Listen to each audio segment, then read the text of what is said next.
Welcome to the Bromage Presents podcast, episode 5. Today's a great episode for me because we've actually got a question from one of my colleagues down in Brazil. I'm probably going to butcher his name, but João. And he was kind enough to record his question, so that then I thought that rather answering it in the comments of LinkedIn, I would answer it here directly for you on the podcast today. So I'm going to go ahead and cut away to his question, and then I'm going to come back to you guys, and then I'm going to provide an answer to it. Hi, Alex. This is João Deodato speaking. First, let me congratulate you on the initiative. It's been great to listen to your experience and your insights about business in general. And I have a question for today's episode. It's preferable to always price your product or service based on the value you deliver. Um, but what happens when that value is, in its majority, intangible and really difficult to measure? What can you do as an alternative to come with the right price for these types of solutions? Thank you. Thanks for the question, Joe. So basically, I think that this boils down to what are your definitions between intangible and tangible, and what is the context of the situation that you're looking at. So when we look at intangible value, it's hard to measure, it's not easy, it's usually very soft stuff like risk or brand damage or other things such as emotional aspects. And when we look at tangible, it's, I would say, less hard to measure because it's even not always easy to measure, right, when we're talking about tangible value.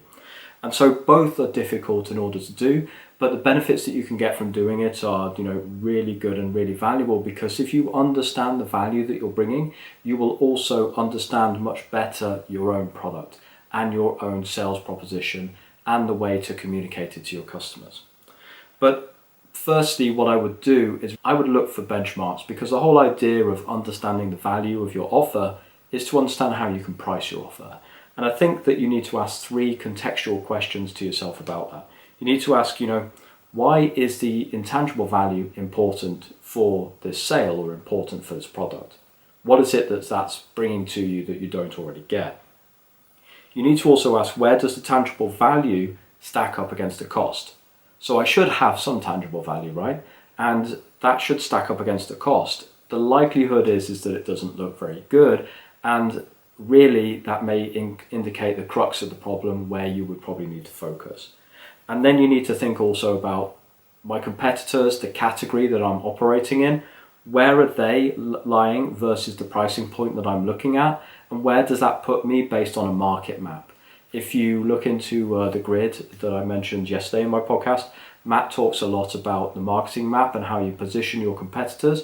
Then you decide where you're offering. Are you the premium, offer, the most expensive one? Are you middle of the road?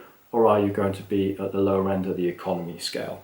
And those are things that are really important to understand. And you can use those benchmarks to help you with the value to justify your price. And then you can also then start to try and compete differently on benefits and quality and features and that sort of thing.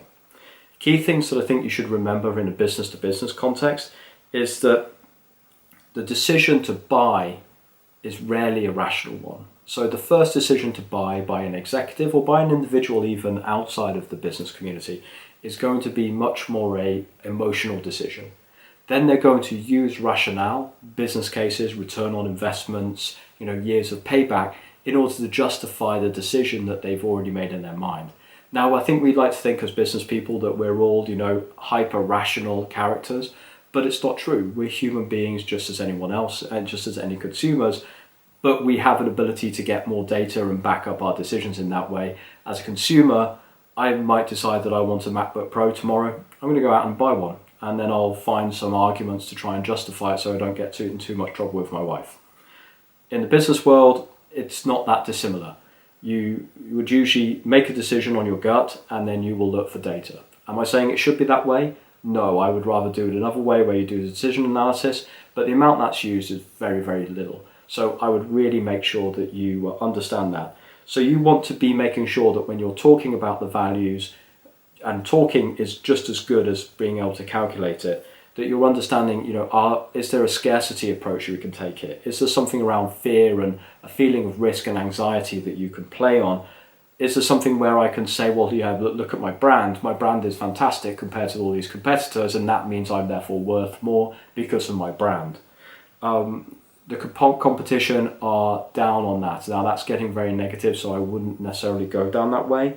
And also think about, how does this influence that person personally? How does it help them increase their status in the company? And how does it help them maybe increase their own standing versus their peers in the company, and how it will be perceived politically inside of the customer's company? Because really, when it's an emotional decision, it's usually based on increasing or improving or solidifying status for that individual within the hierarchy that they're trying to operate in.